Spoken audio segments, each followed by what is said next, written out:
Maksim Korolkov Sankt-Peterburqda Rəssamlıq Akademiyasında təhsil alan zaman könüllülərlə birlikdə uşaq internat məktəblərini ziyarətə gedirdi. Sonra Maksim ağır xəstə uşaqları əyləndirmək üçün xəstəxanaya təlxək gətirilməsini düşündü. Bu tablo da 2016-cı ildə yarandı. Təlxək alabəzək bir geyimdə dəhlizdə əyləşib. Biləyinə çəhrayı şar bağlanmış uşaq yəqin ki qızdı.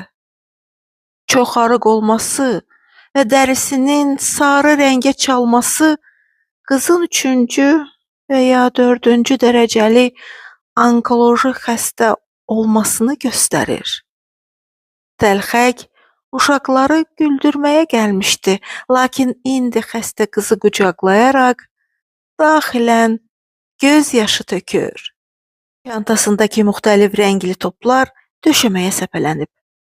Tabloda uzun, soyuq və ürək sıxıcı xəstəxana dəhlizini görürük. Dua edək ki, o kiçik qızcığaz tez sağalsın.